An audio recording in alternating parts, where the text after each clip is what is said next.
Assalamualaikum warahmatullahi wabarakatuh. Halo semua, perkenalkan nama saya Rido Yulian Adentu Putra dari jurusan Teknik Informatika, Program Studi Teknik Multimedia dan Jaringan, kelas MJ Pagi Reguler Pagi 1D.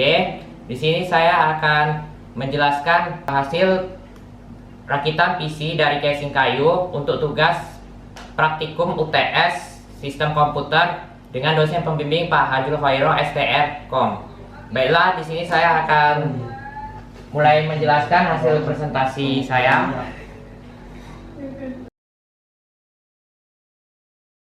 Oke, sebelum saya menjelaskan komponen-komponen yang ada di PC yang kelompok saya rakit ini, terlebih dahulu saya akan menjelaskan spesifikasinya. Yaitu pertama ada CPU dengan merek Intel Core Duo E8400, kemudian ada GPU-nya yaitu Intel Q45 atau Q43 Express chipset. Kemudian ada RAM yaitu 2 GB DDR2, kemudian HDD 160 GB. Nah, kemudian di sini saya akan menjelaskan fungsi dari setiap komponen. Baiklah, saya akan menjelaskan komponen yang ada pada komputer yang saya rakit ini. Yaitu pertama ada motherboard. Motherboard ini dengan merek Dell Socket LGA775. Fungsi dari motherboard ini menyediakan tempat untuk meletakkan komponen seperti CPU, VGA, RAM, dan lainnya, juga sebagai penghubung semua komponen. Kemudian ada prosesor. Prosesor ini dengan model Intel Core Duo E8400 dengan soket LGA775. Fungsi dari prosesor ini adalah sebagai otak dari komputer. Fungsi lainnya yaitu satu, memastikan komputer bekerja dengan baik. Yang kedua, menjalankan proses informasi pada komputer.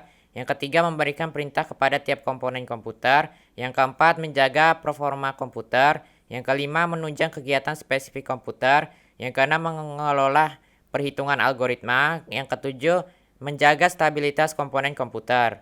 Nah, yang ketiga ada RAM. RAM ini dengan merek Nanya berkapasitas 2 GB DDR2 single channel.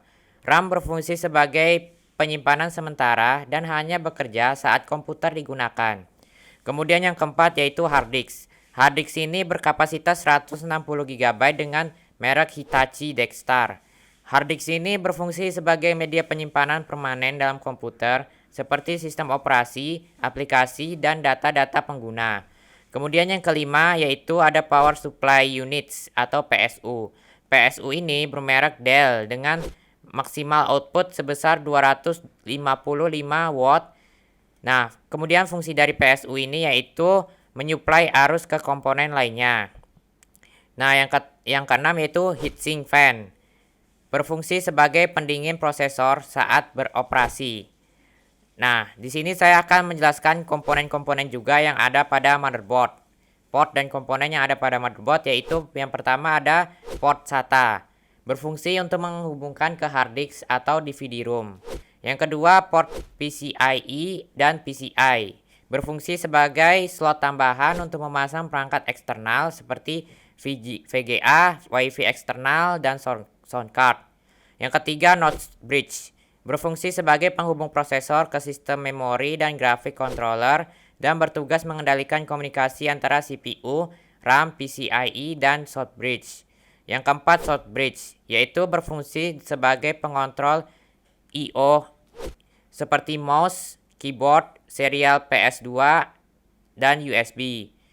Yang kelima ada baterai CMOS, berfungsi sebagai menyimpan settingan BIOS dan menyimpan settingan tanggal dan waktu komputer. Yang keenam ada port I/O. Port I/O berfungsi menyediakan akses koneksi ke piranti eksternal lainnya. Yang ketujuh ada port PATA atau ATA atau ID, yaitu berfungsi untuk menghubungkan hard disk atau DVD-ROM. Saat ini, teknologi ID jarang digunakan dan telah diperbaharui ke SATA yang memiliki kecepatan yang kencang serta memiliki pin yang sedikit. Oke, sekian hasil presentasi dari saya. Apabila ada kekurangan atau kesalahan pengucapan kata, mohon dimaafkan. Sekali lagi terima kasih kepada teman-teman kelompok 2 yang telah membantu mengerjakan tugas perakitan PC komputer ini sehingga berjalan dengan lancar, dan juga terima kasih kepada dosen pembimbing Pak Haji Khairo selaku pembimbing dosen sistem komputer. Oke, presentasi ini saya tutup. Wabillahi taufiq wal hidayah. Wassalamualaikum warahmatullahi wabarakatuh. Dadah.